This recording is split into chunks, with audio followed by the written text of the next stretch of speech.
Hello and welcome to Late to the Party episode 17. This is the Geeks Unleashed Book Club podcast, in addition to our weekly podcast, where we go through what's considered some of the essential graphic novels of our time. So for this episode 17, we are covering, based on our past couple of weeks of film watching from Fox, their version of Earth, what is it, 701, 306?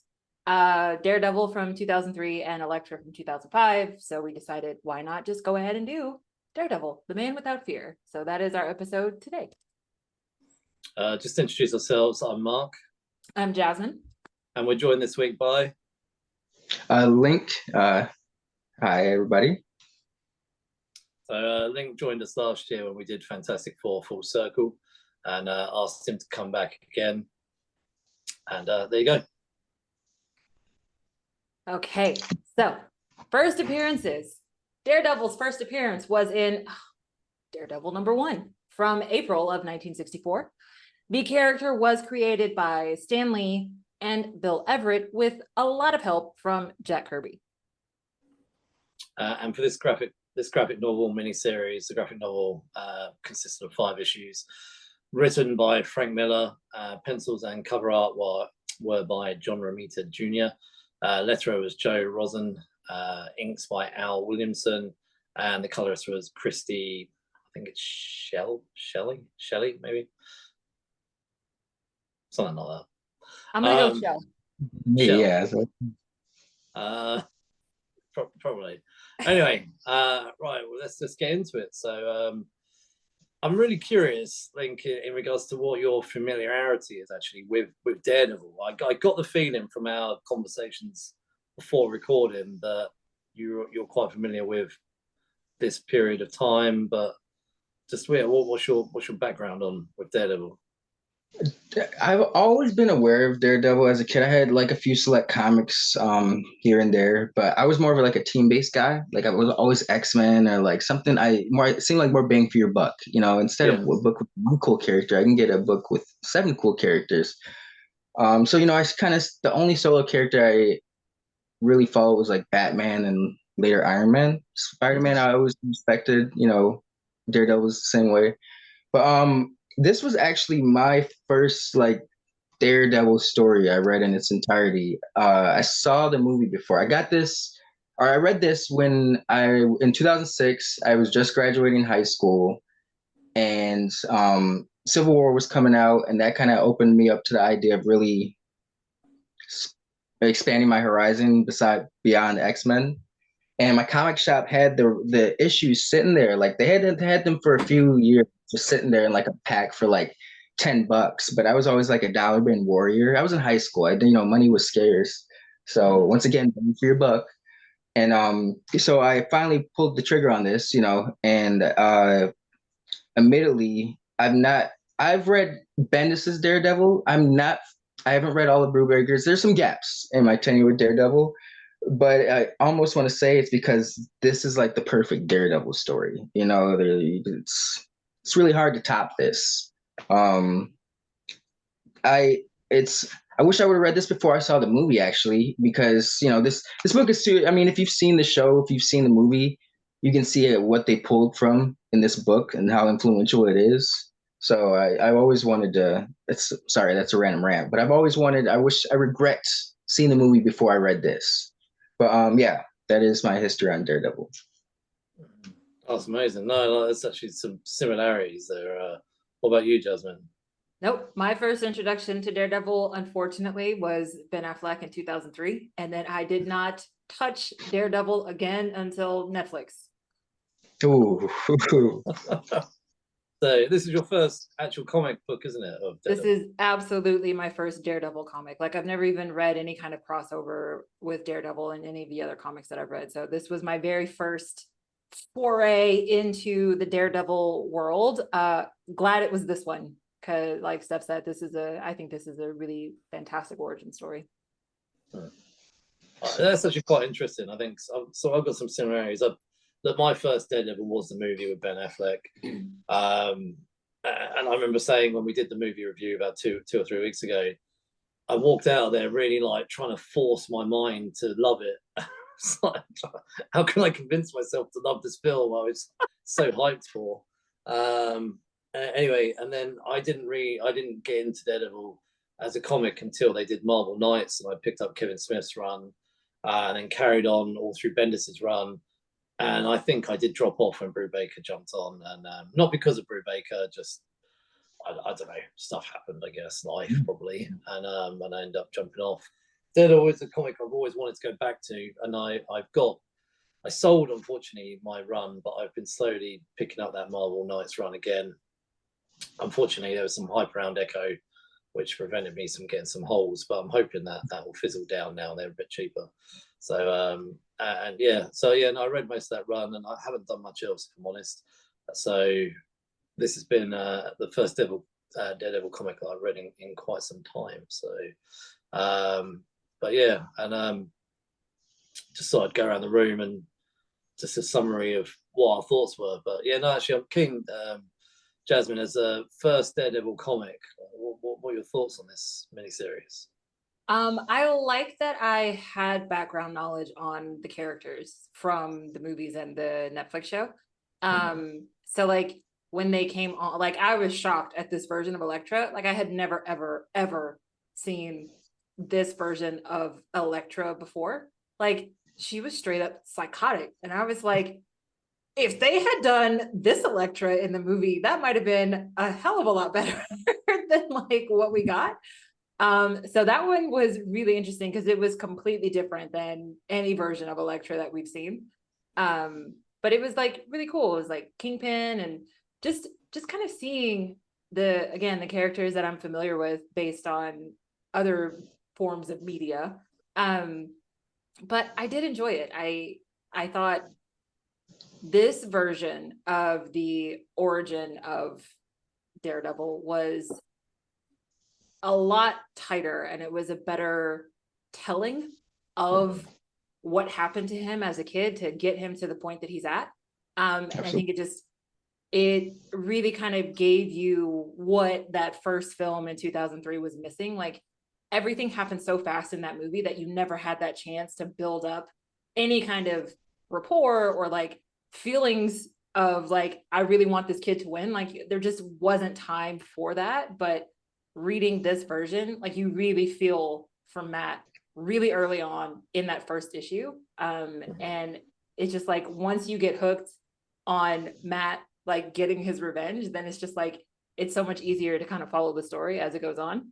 So I really like that it hooked you immediately. Some of my favorite scenes in the whole book are in that first and second issue. Yeah. So like especially that and okay, don't judge me, people, but like when the kid is literally taking revenge on the people who killed his father, I was like, this is amazing. And I'm like, Jasmine, you're rooting for a kid to go and murder people. And I was like, I don't care. This is amazing. Like, I loved that entire like revenge sequence of him seeking out all of those guys and taking each one of them down. Like that was really awesome to me. What about you, Link? When did you? What about you? So when did you? Because you read this previously, didn't you? In high school. Yeah. I read this. Coming out of high school. That's the question. Yeah, well, no. My question is like sort of your summary of the book. But I know me and Jasmine, it's our first reading of it. Oh no, yeah. This is like the definitive tell for Daredevil for me. I think it still holds up well. That reading this, like Jasmine said, I don't hate the movie. I'm not as down on it I get as other people. But reading this, it definitely you realize what the movie was lacking. Like Jasmine said, you can't build a rapport for Matt in that movie because it just looks cool. It's action scenes, they don't take the time. Like in this book, like it goes out of its way. Like you feel like you're with Matt the entire ride through, through all of his throws. So this is, not to me just like the definitive Daredevil tale, but I almost feel like it's one of the best definitive origins superhero stories there is, and that's a hard thing to do. But it's crazy that I don't know why they rejected this. You know, I know Frank Miller initially developed this as like a pitch for like a show or a movie, and for whatever reason, it didn't follow through. But it's, you know, reading this, you got to wonder like why. I mean, were we not there budget wise? Maybe, but this is really a very simple story. You know, it's not really big theatrics or like this could have been done. You know, it's a shame it took so long for them to really I guess visualize it with the Netflix Daredevil series. But yeah, I think this is a fantastic just book all the way around. This is the type of book that's like, yeah, this is why I read comics, you know, like this is one of those rare things. It's like it's universal. Like people who aren't into comics can read this and like, yeah, that's a good piece of work, you know. But yeah, I just this is a fantastic story all the way around. I love that way you just said that. This is why I read comics. I felt like the same myself when I was reading it. I thought, how have I taken so long? So I read this for the first time this week, and I thought, how have I taken so long to ever pick this up? And I've heard about Frank Miller's run on Daredevil and how essential it is, and I know that he's written many other issues of Daredevil. But for me, this was an amazing origin story. And if you think about when the first issue of Daredevil came out in 1964, we would have got the accident. And I mean, I haven't read that first issue, but stereotypical of comics that came out in the 60s was that by the last page, the character would be in costume and ready to go. And then issue 2 onwards would be kind of the stereotypical superhero stories. This style of writing and an origin is something that's evolved, and you know we get a little bit more nuance now, and as creators like to go and tell their own tale, but people are aware that actually the audience is much more intelligent, I think, so, and they can handle bigger form stories. And I don't know, when I was reading it, I just really enjoyed it. I found it like simple, easy to read. You know, when you compare someone like Tom King, who's just so over the top with his descriptions, I just found this was just so on point. I felt Frank Miller just handled the narration of this story so masterfully, and I just really was enjoying it. And I was like, oh, I don't want it to end. And I was like, but I love that it didn't rush.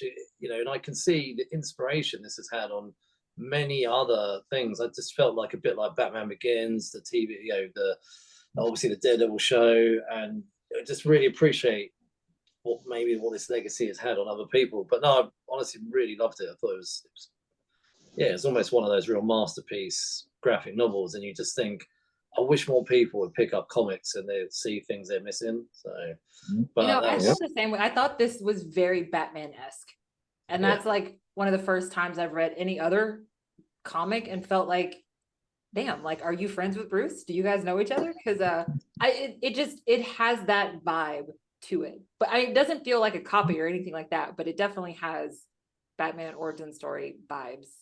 The grit to it. And you know what's wild is that Frank Miller, you know, debatably, like Moon Knight, Daredevil share aspects of Batman, but Daredevil is considered like Marvel's Batman. But Frank Miller wrote a definitive origin for Batman with Year One, and then he does like a classic definitive origin for Marvel's version of Batman, which is not to discredit him or not give him his respect. Matt's his own man, but you know, he comes over and gives it for Daredevil. So I thought that's very interesting and cool. He's a poor man's Bruce Wayne. Well, yeah, do you know what? That's really weird, because when early in the first issue, when he has the accident and people come and he, you know, obviously the dad's threatening to sue them, and they're like, well, you can't sue us because we know all the dodgy stuff you're doing. And I was like, imagine they had sued and suddenly Daredevil, Matt Murdock got a load of cash in. Could he have been Bruce Wayne? I mean, he wouldn't have been Bruce Wayne, but he could have walked away with a couple of mils. Someone, you know, you lose your eyesight. That's got to be worth a lot of money. Stick would have been like, his Alfred almost, you know? Yeah. That would have been it. Yeah. The different way it could have gone down. Maybe if they do a what if Daredevil was rich? Right. This is something I'm always sort of curious about. How did everybody read it? So actually, Jasmine, should we start with you? I'm always the digital girl. I Yeah. am. I like have pared down the things that I buy, and I have to love it if I'm gonna keep a hard copy at this stage. So Understand. I was digital. Plus, it was part of Kindle Unlimited, and I already have a Kindle Unlimited subscription, so it was super easy. So why Yeah. not? No, do. I want to come to the thing last because I know how he got his, and I just ordered a graphic novel of the series, and I'll be honest. After I read this, I immediately went onto eBay. I haven't done it, but I have Googled to see what single issues might cost because I was curious. Because that's how much actually I love this. So I was like, I really wouldn't mind knowing how much it would cost me to buy the single issues. So I only have this. Literally got it a couple of days ago, and I read it and I finished it today. But Link, how did you get yours or read yours? Yeah, I got mine in floppies. And I was saying a little bit earlier that it was a Civil War around the 2006 around that time. But my comic shop had they would put like these storylines. I had a really good comic shop growing up. And sadly they're not around anymore. But it's like I didn't realize how good they were until like in hindsight when I dealt with many other comic shops since then. But they would like put keys in dollar bins and stuff. I didn't know they were keys at the time or significant. I just thought they were cool comics. But they would put like these significant comic runs, package them together. Instead of you trying to find particular issues or find one issue in the dollar bin and the other issues in like the other boxes that I don't know what you would call those, but they're not dollar comics. But Oh yeah, I know what you mean, yeah. they would put them in packaging for a decent little price, and it's like I had seen this Man Without Fear for it was like $10, and I'd seen that for like 2 years. It was like 2004 when I noticed it, and I just kept putting it off, because I was an X-Men guy, but I'd always heard about it. But once again, single guys weren't really, or single heroes weren't really my thing, and I took a chance on it after I was really I was getting into film a lot, and Last Stand had come out a few months earlier, and I was on the superhero kick where I was like, Daredevil really wasn't that bad when it came out a few years ago. And so, I was like, let me see. And I had heard people say how it was inspired by Man Without Fear. So I was like, let me finally read the source of this movie. And but yeah, ended up buying it in my comic shop, the floppies, and it's what I've had ever since. Anytime I read it, that's what I pull out. I'm not opposed to like trades or digital, but if it's like if I have the floppies, I like let me utilize them. But Yeah. I can't digitally. Come on, you Have gotta you show them. You gotta show them. All right now. Yeah, you can get. Let's have a look. Yeah. So All obviously right. we put the audio on the podcast, but the videos on YouTube for anyone that wants to watch it. This is let me make sure I got it in my order. This is issue 1. Sorry for the ring light. That's a really cool looking reflective cover. I like that one. Is that foil? Yeah. Yes, and it's emboiled too. Like Oh, it's nice. It's beautiful. This is in issue 2, the oh wow. Elektra. That one's cool. Yeah, that's cool. I'm gonna have to consider getting these single issues, I think. They're worth it. They're worth it, man. It's like you said, it's one of those, or like we were saying earlier, it's one of those things where you're like, this is why I read comics. It feels like a great work of art. Ooh, that one's really cool. The issue 4 with Kingpin. Yeah. I like that one. Last but not least, we get Matt and his mustard and ketchup. Oh yeah. Yeah, his yellow costume. Yeah. That's so But cool. thank you. Before we move on, actually, do you know what? When I was read this, I'm not saying that Frank Miller is the same writer level as Jeff Loeb or anything like that, but it gave me this reminded me, sorry, of that series that Jeff Loeb used to do with Tim Sale, or the Color series, and yeah. Daredevil yellow, and there was Spider-Man blue, and there was Captain America something or other, and but yeah, and it just reminded me of that little time in comics when they went back and told a tale you didn't know. Yeah. And I thought that's what this was a little bit like. So, right. No, interesting about that is that after reading Man Without Fear, I was going through Yellow, and they always kind of reminded me of each other because I knew they were kind of both origin stories or tales from yesteryear. Obviously, Frank Miller's a little bit more grittier than Jeff Loeb, but there's a distinct difference in the books. Is that Matt's like a grown man when his dad dies in Daredevil Yellow, as opposed to being like a young child. And I thought that was an interesting difference. You know, like I don't know. Yeah. I feel like there's a lot of weight, like in him losing his father as a young boy. He's blind. Like there's a scene in there that kind of tripped me out in Man Without Fear. It's like when his dad dies and they ask him to go identify his body. It's like how Yeah, how exactly. face, you know? So it's like that just it was more heavy on me than like like Matt was, I think, already in law school or about to go to law school when his dad died in Daredevil Yellow. So I thought that change was different. Or it weirded me out. Sorry, I can't find the word. That's fine. That's fine.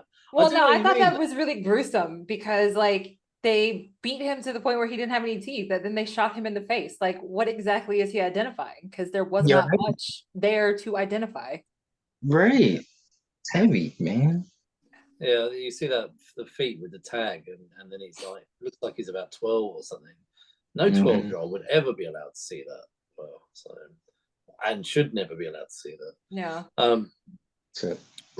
So as we said, this is a comic graphic novel, and no comic or graphic novel was ever really a comic or graphic novel without the art. So John Romita Jr. I'd love to hear, Steph, what do you think about the artwork? Master class, man. Like there's it's not a lot of people like to give John Romita Jr.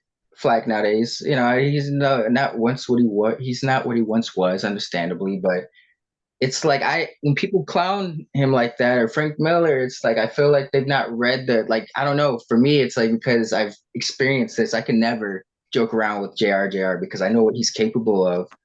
Um, I This is a career highlight for me personally. I don't know if I don't want. I feel like if I say this is the best stuff he did, it's like discrediting him because he did some great stuff later on. But this is some of my favorite artwork from Jar Jar. It feels very reminiscent of Frank Miller almost, like his style. Like it has like Sin City qualities to it. You know, I would say he was already influenced by manga in a sense, or like the anime look, like he does the very over exaggerated stuff, but it's not really, he does that more so now, but it's not really on display here. It's very subtle, but I don't know. He just does some phenomenal work. Like there's this panel of, what issue was it? It's like Matt's face and he's a kid, but it's like a giant just facial profile. And it's like, the shadowing and like how he draws the lips and stuff, it's next level, man. Like it's, you know, once again, it's, and when people clown on JRJR, it's like you guys have never, you know, experienced Man Without Fear, because the man's he's a master, you know. He's from a master class family. But once again, like this is just a book in all aspects. It's like this is why you read comics, from like the Frank Miller's writing to like you nailed it with the inner narration. Like it's on point. It's not too much, it's not overly verbose. It's, you know, it's just enough. He's like, get to the girl, you know, load. It's like that's how people narrate to themselves, you know. It's not these full long exposés, but the art is right up there. Like this art, you know, it's just beautiful. Like it's very, I'm rambling a lot, my bad, but it You're feels like excited. No, it's fine. a lived in book. Like when he does like the cityscapes and all that stuff, like it's, you know, it feels very realized or self-realized. And you know, you don't get that in a lot of books. So it's just top notch on all levels. Yeah. What, Jasmine, what about yourself? Oh no, I'm gonna bring it down. Oh. No, it's very detailed, and I did like that. And I also really liked the colorist touch on it. But this is not a style that I really appreciate. Because I think that the characters are ugly, and I don't like it when the characters are ugly.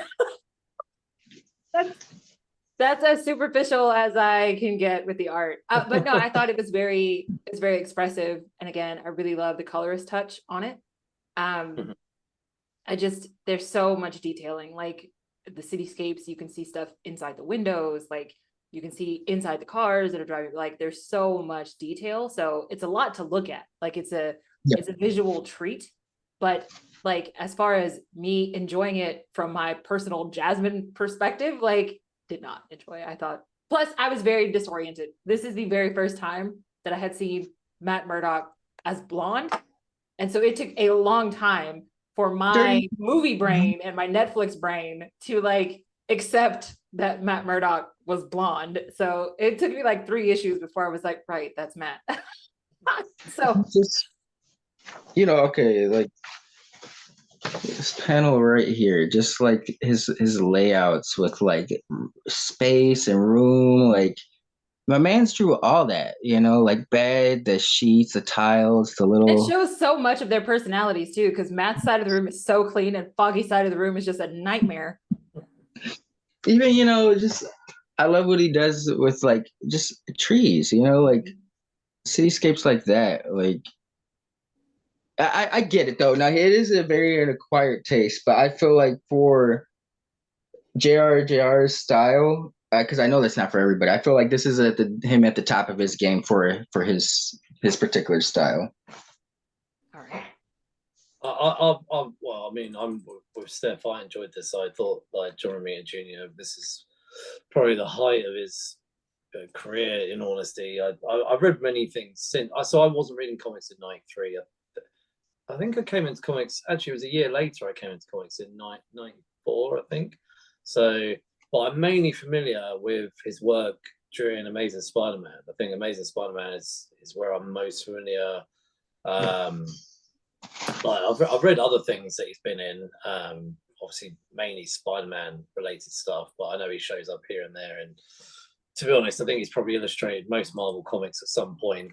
So I went into this fully aware of his style of artwork, and I'm happy with it. I think I don't love it on everything I read him on, but I really loved it in this. I thought this was really good. I think it's quite because it's dark and it's gritty and the detail and everything really suited the tone of the story. And I'm with you. Like I just actually highlight. I've got this panel here where it's difficult to see, but you can't really see it. Can't really see it. You can't see it. My background. Hold on a minute. Let me turn my background off for a minute. Hold on. We're having technical difficulties. No, look, see this background here where Daredevil is all in the black costume and he's fighting all these people, and just all the bodies, but all of the detail from just like their hands on the ground and everything. I just thought it was amazing. And this bit here, and I love that one. I have to give real credit to the colorist as well. But I just think these scenes as well, where Daredevil's doing flips over the buildings. Yeah. And then when you can compare that, when you have that running parallel with the narration, and then when you move to this 9-panel grid where you see Daredevil flipping over all the buildings, and he's really narrating his senses as he's moving across these buildings, where he's starting to pick up that whiff of Elektra's perfume and her scent and her breath and everything like that. I just think it's obviously, I just think it's amazing. The artwork fits so beautifully when it's the writing, the sort of the minimal narration. Frank Miller's trusting the relationship he's got with John Romita Jr. And I don't know, I really enjoyed the style of it. I think it's great. I think he handles it well, and I think it's like you say, it's a masterpiece in just I'll say though, I love this cover.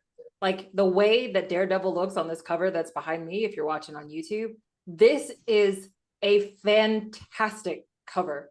Like it is so simple, but it gives you so much information about this character. Like this guy looks like a badass. Like even if I had never picked up a Daredevil book before, like this guy looks like I don't want the business. Like, I'm good, man. I'm fine. I don't want to mess with you. So I really, really do love the cover work that he did. Just like the profile, like this is quintessential superhero look, right? So like Daredevil in costume, I loved. And I think I would probably like more of those issues, like when Daredevil is actually Daredevil. But again, it's just like I was just not a fan of that particular style of like people. I didn't enjoy the people style Did you like his the black jumpsuit ninja look? Yes, because it reminded me so much of Charlie Cox. There was one sequence that really felt like that hallway sequence in the Netflix series. Yeah. So that was definitely really cool. But I did love the acrobatics, like the motion in the artwork. I loved like all of the motion, all of the flips, all of the fighting. I loved the way that all of those things played out. I really did. Agree. Oh, amazing. So I wanted to touch on the story and the structure. So it's 5 issues.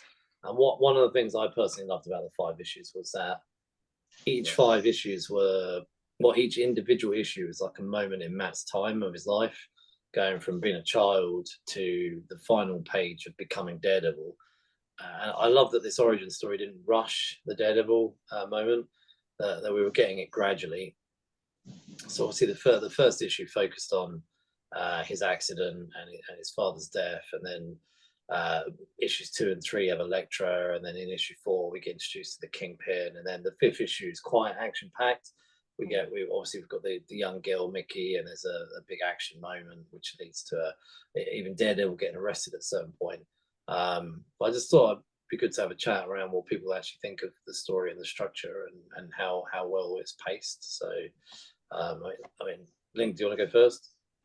Yeah, I think it was brilliantly paced. Like you said, it kind of narrates over different, not too many different stages in Matt's life, but it kind of shows him going through law school a little bit, or like how that gets set up. Sorry, this is bugging me. I want to say this is remember in the movie, the Ben Affleck movie, Kingpin was actually the one that killed Matt Murdock's father when he was a young man working his hired muscle. When you guys read this book, did you think that a huge dude in the group at first was Kingpin? No. But then when Matt ended up, it wasn't, because Matt ended up like snapping his leg. Remember, he's like, Yeah. I just think that was Kingpin at first. Like, No, because he wasn't dressed like it. Like Kingpin was always super sharp. And like as soon as I saw that guy, I was like, oh, he can't be like you look before he lost his hair, and I kind of was like, I felt like they had read that comic, and that was like the inspiration for the Michael Clark Duncan part of the movie where he was Kingpin murderer. I didn't get that impression. I felt like when we first saw Kingpin, that's when we first saw Kingpin. So like I didn't feel there was an alluding to him. It was just suddenly he comes out from the shadows and sort of breaks that guy's neck. Let me ask you guys this: how do you feel about that whole thing with Kingpin in the movie being the murder of Matt Murdock's father? Is it too extra? Is it anywhere? Sandman? I think it's trying to tie everything together when it doesn't need to necessarily tie everything together. I just think because I would say like there would never have been a reason for someone like Kingpin to do that kind of dirty work himself. Like when he snapped that guy's neck in the comics, it was a meeting of the heads of the families, right? So like this was all those super important crime families in the city. Like anybody else is beneath him. Like I could never imagine someone like Kingpin actually going to a dodgy alleyway to like put the final touch on someone. Like that just doesn't seem like anything. You don't think he could have like started off as like hired muscle and worked his way up, Oh yeah, that probably is it. No one walks in and they're suddenly in charge. I do imagine that most heads of organizations had to start somewhere. I mean, unless you're born into it and you're like the son, if Kingpin had a son, Kingpin's son isn't going to be working the corners. He's Right. going to be with dad. So that's where you obviously have the closer knit family. But from I don't know that much about Kingpin's origin other than what I saw in the Charlie Cox TV series, and I can't remember. Or in Into the Spider-Verse. I can't remember the Bendis's run now from that long ago now to if they did show any of Kingpin's origins or anything. But they but from what I'm aware of in the TV show, he'd come from sort of a poverty background, and that gives me the thoughts that he would have worked his way up. So whether that was in the Daredevil movie or this Daredevil by Frank Miller, I don't know. I don't know how he would have got to being the head of an organization like he has. But he must have always been fairly ruthless because always. Yeah, I think that's the only way he rose to power. That's my feeling. Like the way that D'Onofrio played him in the Netflix series, that version of Kingpin is the kind of guy that does what happened in this comic book. He walked into a room with a whole bunch of people that were way above his pay grade, and he picked out the biggest bad person in the bunch and snuffed him out in front of everybody. And everybody else was like, "Oh shit! Like we have to pay attention to this guy," you know.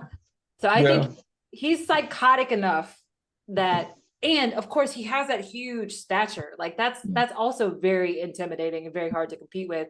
I really think that Kingpin was just one of those guys that observed enough, and when he finally felt like he knew how everything else worked, he just went and took his shot. And after that, everybody was like, "Okay, dude, we'll listen. I'll listen to you." Let's see that. Sorry, guys. I got the impression as well that that they had a close relationship because he was like, "Oh, there's those big hands, I know," and that also just shows me like his loyalty is just none. Himself. Yeah, his loyalty. I think from what I'm aware of, and again, it is a bit TV series influenced, but people like Wesley and his wife, clearly there's loyalties, and I mean, yeah, that interpretation would have been taken, I think, from the comics, and I would imagine he has loyalties to a select few, but other than that, it's the game is on, I think. So, but no, I don't know whether or not. I don't think that was him that killed his father. And I don't see necessarily that in any story you write that should everything connect. I don't see that the biggest villain should also have to have had an impact on the hero's life earlier on. I don't know that. Why does that have to always happen? So in some ways, I quite like when you hear about Batman was killed by his parents were killed by some random guy. But it doesn't. Yeah, I know that there have been different interpretations where it was the Joker. I don't think that that's the way to go. I think having it been an unknown person, I think for me is a much better part of Daredevil or any superhero's origin. You know, I hate it when you find out that their big villain actually also had an impact earlier on in their life, and 20 or 30 years later, they're then having to do fights in alleyways or on rooftops. It's so unlikely. but I don't know.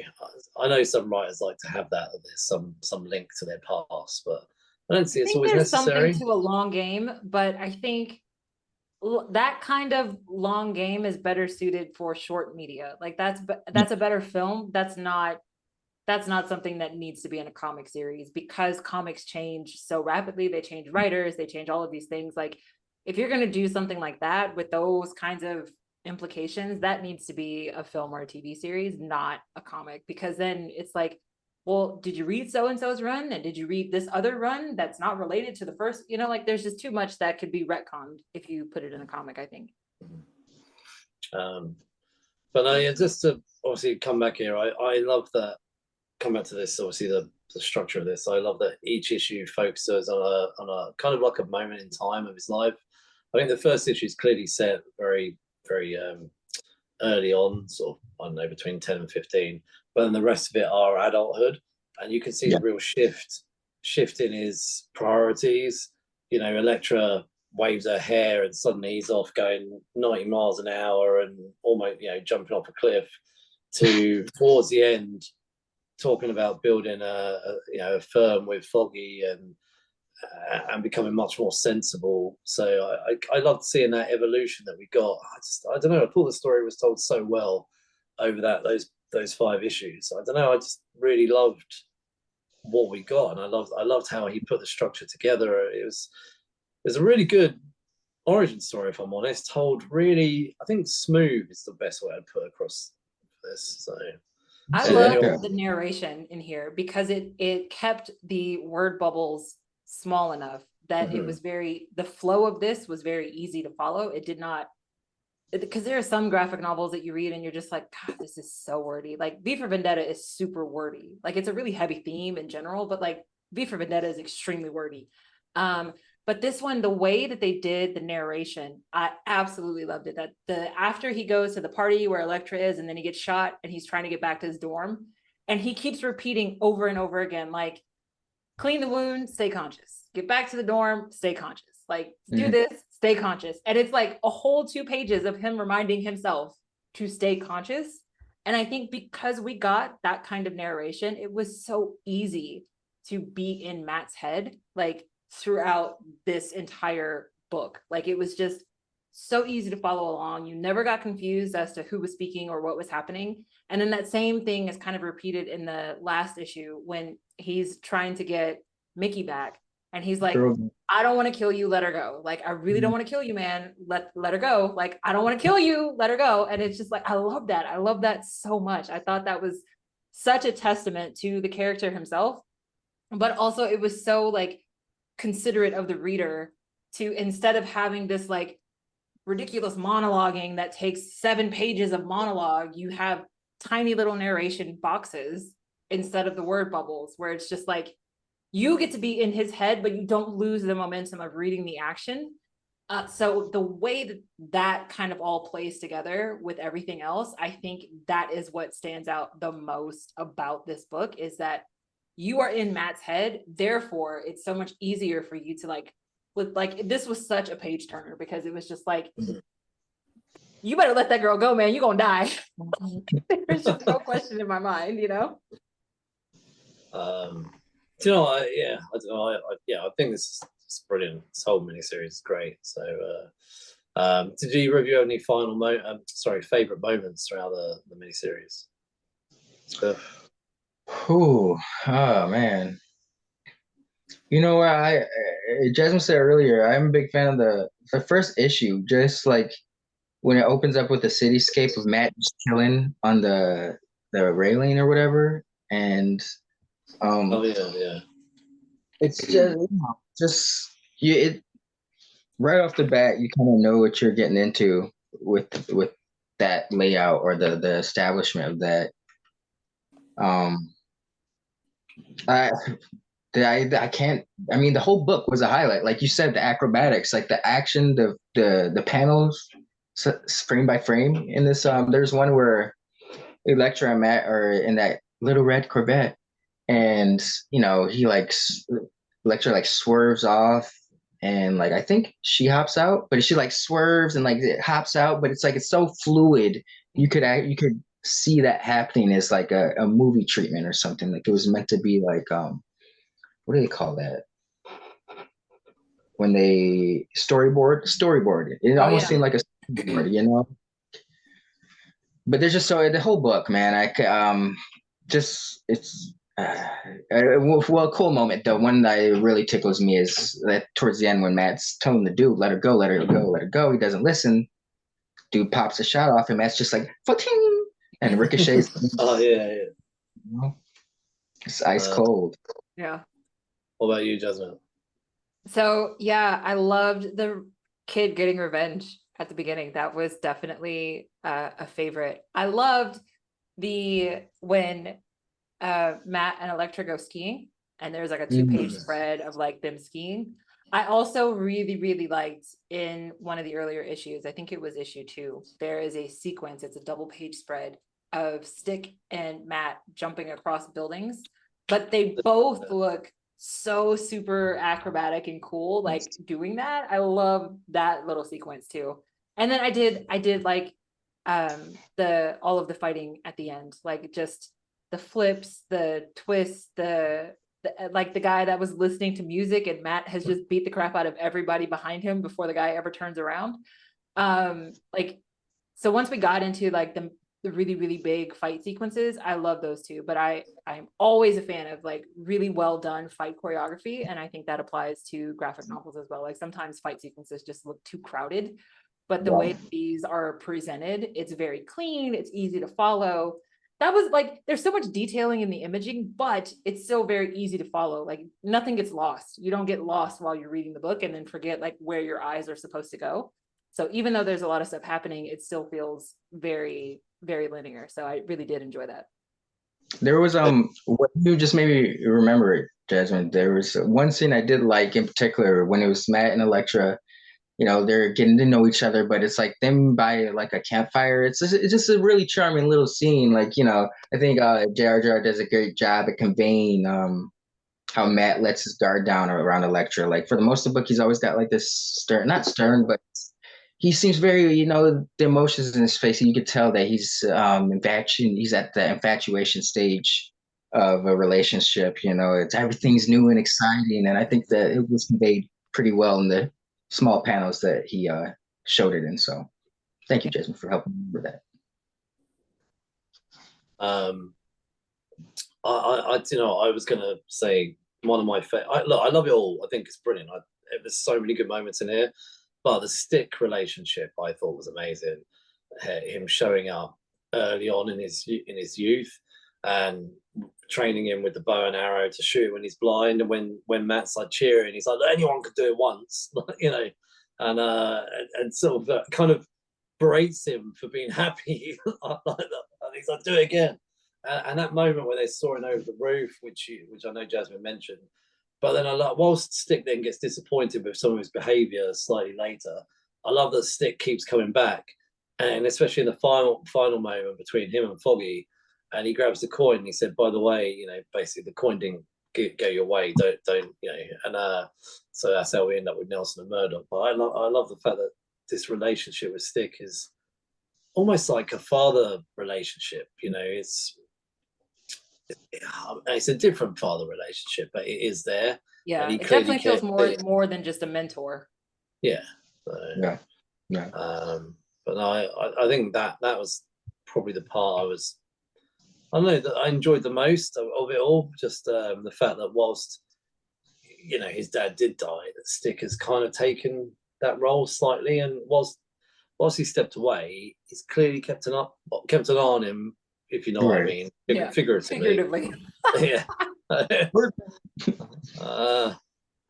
Right, I thought it might be important to talk about the legacy of this graphic novel. It came out in 1993, well, as a miniseries.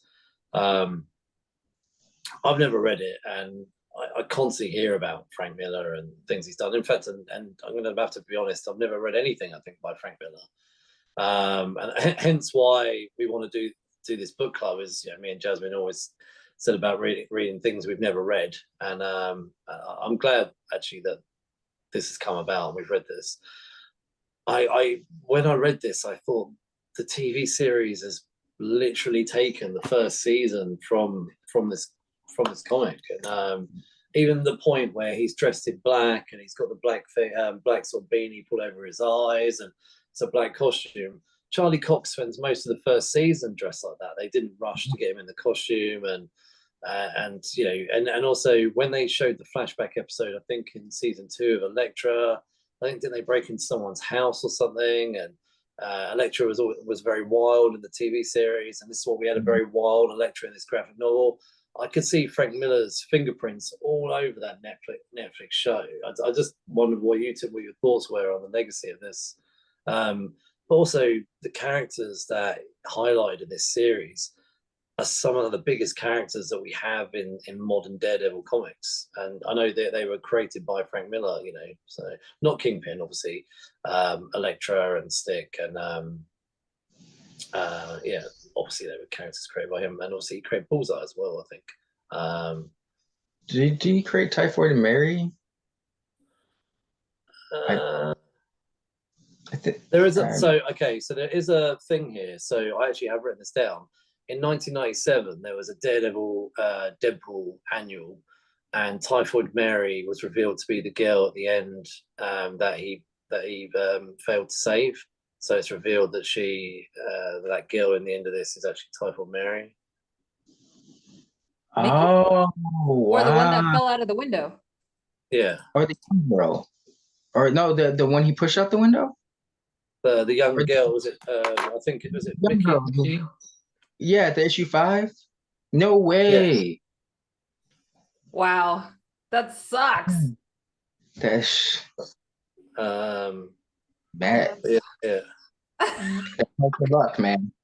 That Parker Luck. Oh, right, okay. So I've looked it up. Typhoid Mary was created by Anne Nocenti or something, Nocenti, Yeah. and John Romita Jr. Oh, In 1988. oh, okay. So I guess that's where Frank Miller sort of retconned it a little bit. So Gave her a little bit of an origin or connection to Matt, deeper connection to Matt. That's cool yeah, though. yeah, Messed up for him, but man, yeah. So I don't know whether it was him or whoever wrote the annual, but one of the two. So, but anyway, just yeah, what were your thoughts on just I guess the influence this has had on Daredevil as a character, this graphic novel? me, Yeah, go on, you go. So, you know, it's I'm I don't think I don't know. I feel like he's so ingrained with the character. He did so much with the character that I don't know if we'll ever see a project involving Daredevil that doesn't feel like it's shouting out Frank Miller or was inspired by Frank Miller's works. Um, whether it be movie shows, games, even new comic runs, they all kind of stem back from what Frank Miller did. It's all like a continuation of that. So as far as influence, I almost want to say like that's Frank Miller's character. I don't think anybody's done as much even though they might have tried. Like Bendis has wrote some great Daredevil stories, with like fantastic Daredevil stories, but I don't look at that as Brian Michael Bendis's character. Um, I don't know. Yeah, it's Frank Miller's influence is all over. It's hard to. It's gonna be hard. I don't know if he'll ever top that. He did so much for the character, but yeah, his influence is felt in everything. Even the mediocre, the mid 2003 Ben Affleck Daredevil movie. You can feel Frank Miller's presence in that, not as strongly, but it's there. And I just think it's to the testament of Frank Miller and what he did with the Daredevil character. yeah. What about you, Jasmine? I mean, I think it's like Link said, it's always going to be this version of Daredevil that gets remade into other forms of media because that's what they've already done. Like we got this in 2003, we got the same guy in 2015, but on a totally different level. But it's telling the same story. So there has to be something about this story that people are still reusing, even if they've got 60 years of history to choose from. They're still always going back to this. That says something. Mm-hmm. What's that? Yeah, no, I agree. I obviously I read Kevin Smith and Bendis's run, but I haven't read this. You can see the inspiration from this, and I haven't read anything much older, but kind of what I have seen in clips online and stuff. It looked like it was probably a little bit more campy, in line with what was that style. I think Frank Miller came in here and he turned his character upside down, and that's been a strong foundation for what we've seen with people like Brubaker and Bendis and like you say, the movie and the TV series. So I mean, it's amazing. I love the fact that I've now finally read this and I can see where it all connected. So when you read these kind of things, there's always common themes that come out, and I think for me one of the most common things was it's one of Jasmine's favorite themes, found family type thing. Right. Because you see it with Stick, and you see it with Foggy, and you see him also kind of chasing Elektra as well. But they all play aspects in what Matt's looking for in terms of family. And even when he went to Boston and he can't settle there because actually he's not really got that family support, and and he sort of links up with Foggy and they talk about their roots together, and want to form a company together, but actually they want to form a deeper rooted family kind of business. I don't know. I just wondered what your thoughts were, both of you. If you thought there was any themes there, or if you agree with what I said, or not. What about? I mean, Steph, what about yourself? Man, I never really thought about the themes, but I could definitely see what you mean with like found family. Like they're all different. They feel the Stick, Foggy, Elektra all kind of fill voids in Matt's personality. I'm trying to find better words for it, but Matt does have like a wild, rambunctious side to him that appeals to. He's got the sense of justice and wanting to help others. That's Foggy, with Stick, Matt is a very, while he's got a wild, rambunctious side, he is a man of like rules and being strict and rigid. And he's got that with Stick. He's got discipline with Stick. So I think that's interesting. It is. I do see the found family thing, but they're almost like different aspects of Matt's personality at the same time. Yeah. Oh, I like that. Different aspects of his personality. I think it's a lot of him coming to terms with what justice actually is. Whereas like that's true as well. Yeah, with Batman, it's always like vengeance. Like, I am vengeance. I am the night. Whereas with Daredevil, it's very much like, you're bad. It's not necessarily always about revenge. Like, he got his revenge for what happened to his father. But like he said, the reason he could not leave New York was because that's home. And I think that is very telling of like, you're leaving he was on track to be high up in that firm in Boston. He was doing well for himself. And he went home, and then he was just like, no, Boston ain't it. Like, I so I think, yes, I do think the found family, and like even Mickey too, like him going back to the gym and finding like a stray kid, like hanging out in the gym, like that's definitely like the definition of found family. But I really feel like he has this very, I mean, sometimes he does some questionable things, but he also recognizes that he does questionable things, but like he has this really strict sense of do right by good people.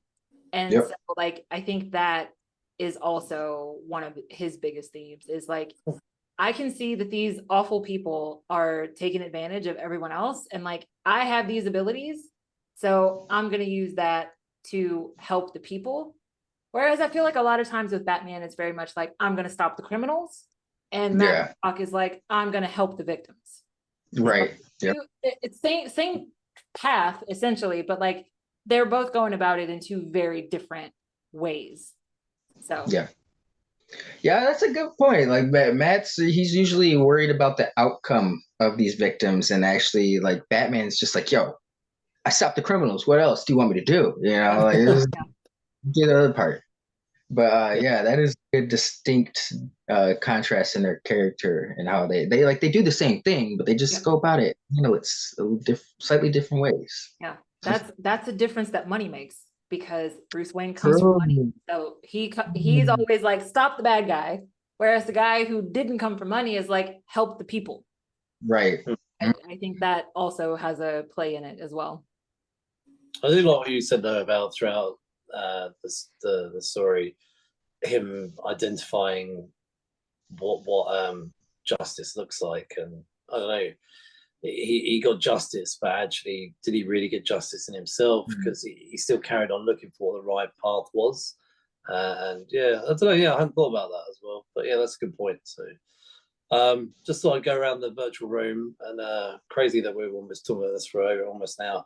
Just final thoughts on this graphic novel. Jasmine, actually, what are your thoughts? First time reading Daredevil, what's your thoughts on this?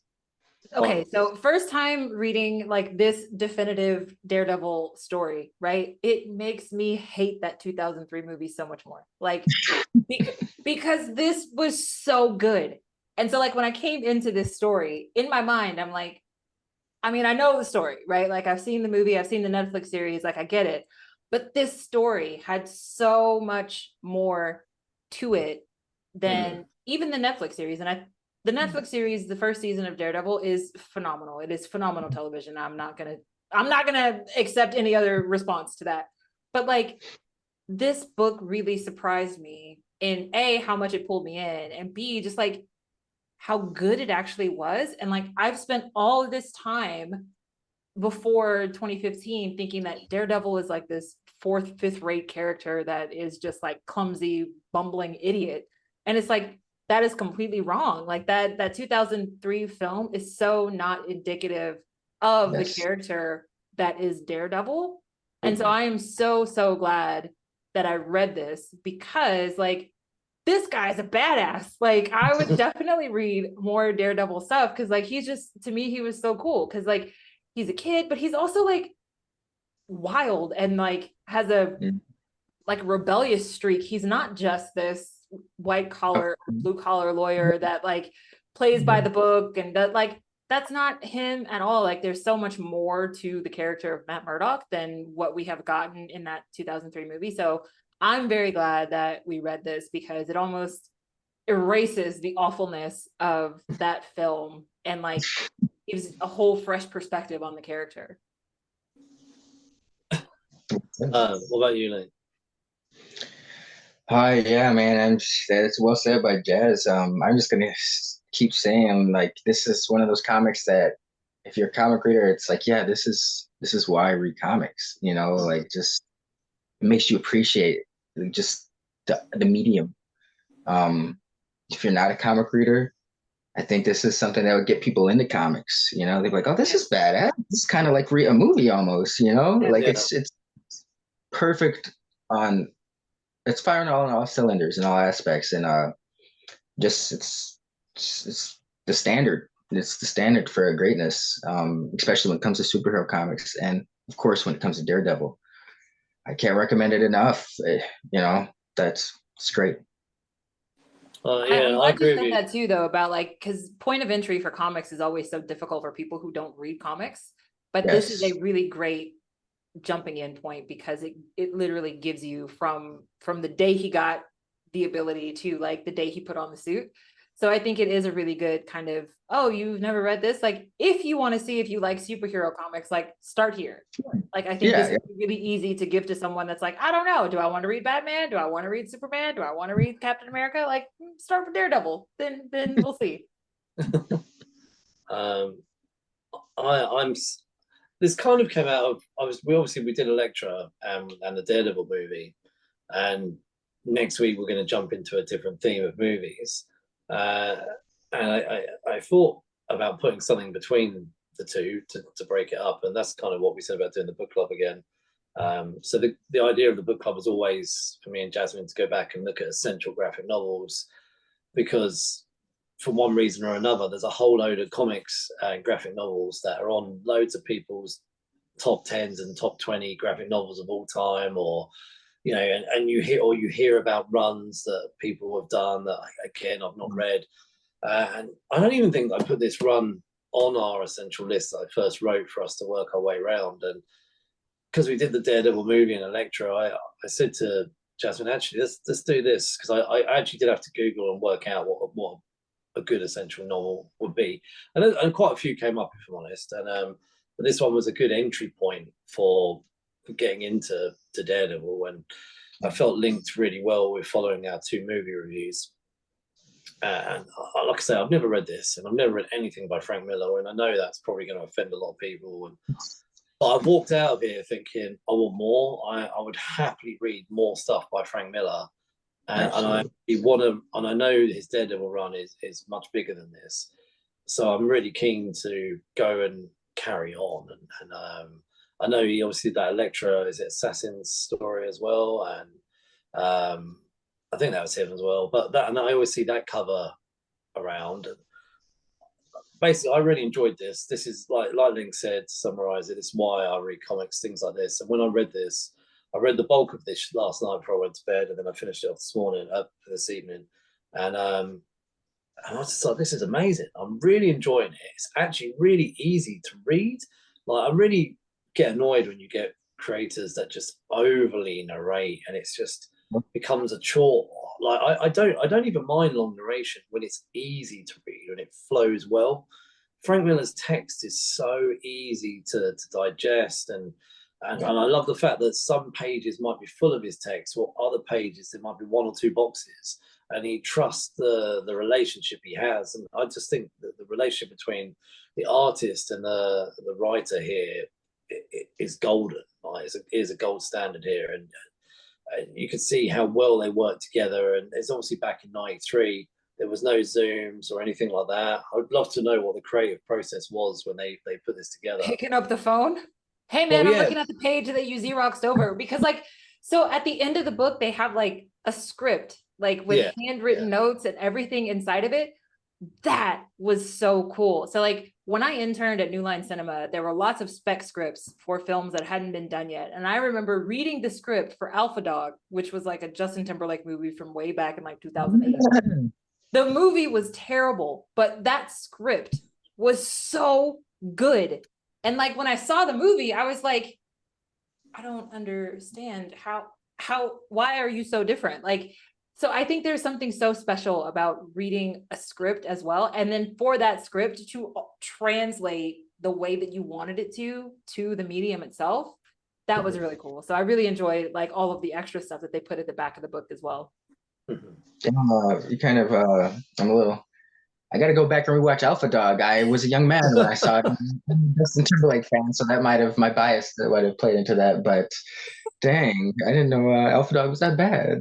I've never seen Alpha Dog. So I think, but like I said, like I read the script first and I was like, damn, this is a really, really good script. And then when the movie finally came out, I was like, oh, this is not not at all what I expected. But no, in summary, I'm going to be honest, I love this. I would read it again. And I think it's one of these ones I could happily recommend to people that know nothing about Daredevil or even are unsure about comics. Like Fable used to be like one of my recommendations for years. You know, the Bill William, what's his name? Williamson or William, whatever his name is. The Fable Everybody's run. familiar with those characters. Yeah, but like the Vertigo run. I recommended that for years to people that were like, no, comics are just superheroes. And but this comic, I would say, it's not even a superhero origin story. This is the origin story of Matt Murdock. I know eventually it ends with Daredevil, but this is a Matt Murdock story. So, awesome. Yeah. Right. Let's start to bring things to a close. I know we've talked a while. I think all three of us loved it, which is just amazing. But Steph, what have you got going on? What's coming up for you? I read Tuesday over at Dr. Doom's Fan Club on YouTube. Our buddy Stu and I talk about comics pretty much. Right now we're going over like kind of like we're covering like the 2000s of Marvel. That's been our theme and significant runs of that era. We just had John's Comics with Kids on this past Tuesday. That was a really fun episode.